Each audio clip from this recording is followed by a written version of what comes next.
Ce lundi à 19h50, W9 lance en quotidienne la deuxième saison de The Power, un jeu alliant stratégie et télé-réalité. Petite session de rattrapage. Vous êtes passé à côté de la première saison de The Power et vous souhaitez suivre la nouvelle saison du jeu diffusée dès ce lundi à 19h50 sur W9. 20 minutes est là pour vous expliquer les règles d'un divertissement proposé en quotidienne, mêlant télé-réalité, stratégie et intelligence artificielle.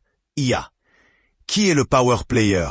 14 personnalités du petit écran se retrouvent dans une somptueuse villa, en plein désert marocain, pour jouer à The Tower.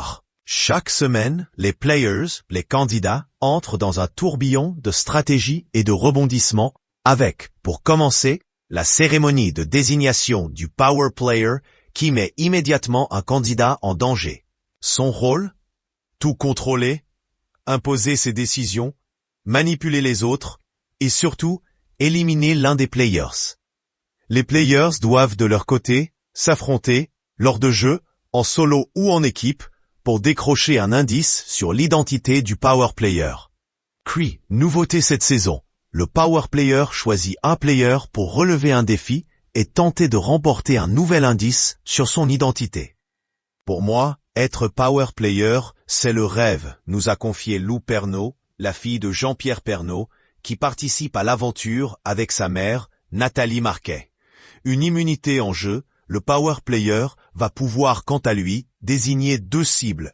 Deux players sont alors en danger. Mais une épreuve stratégique va pouvoir renverser la situation, celle du jeu du contre-pouvoir. Ce dernier permet aux gagnants de rebattre toutes les cartes et ainsi bouleverser la stratégie du Power Player. Les deux cibles sont, elles, privées de participation et vont devoir observer l'épreuve depuis la pièce cachée de Delta, la voix générée par intelligence artificielle. Une fois le contre-pouvoir activé, place aux confrontations. Les cibles vont pouvoir échanger en tête-à-tête avec le Power Player.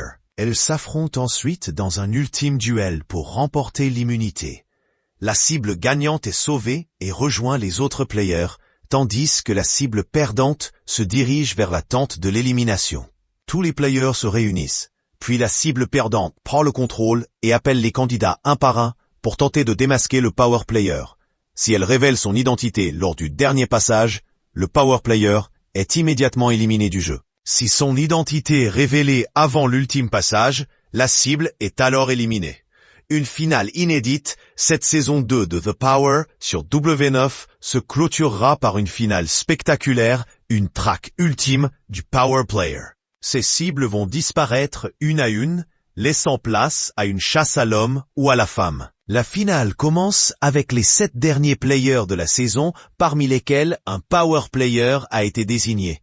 Mais attention, ce n'est pas le jeu qui l'a choisi. Ce sont tous les players éliminés qui, à la majorité, ont voté pour celui qu'ils jugent le plus redoutable de l'aventure. Et un seul sait la vérité, le Power Player lui-même. La victoire est désormais entre ses mains. C'est lui contre tous les autres. Car soit l'ultime Power Player réussit son coup et remporte la partie, soit ce sera l'ultime cible. 14 candidats en lice. Pour celles et ceux qui se brancheront sur W9, ils retrouveront des visages bien connus de la chaîne et plus largement de la télé-réalité. Mélanie Dedigama, Manon Tanti, Jessica Herrero, Sarah Frézou, Cindy, Loviland, Giovanni, Vivian, Antoine Mesmer, Maxence, Secret Story 12, Shona Sand, Hollywood Girls, Vincent Quejo et le TikToker Robin Fora. Des candidates et des candidats qui se donnent le change, parfois avec quelques éclats de voix. Mais, pour tirer son épingle du jeu, l'ex-Miss France Nathalie Marquet nous a livré un principe, il faut être ensemble, sans être ensemble. Reste à savoir si le public sera réuni, Louis, devant W9 ce lundi soir, dès 19h50, pour le lancement de la deuxième saison de The Power.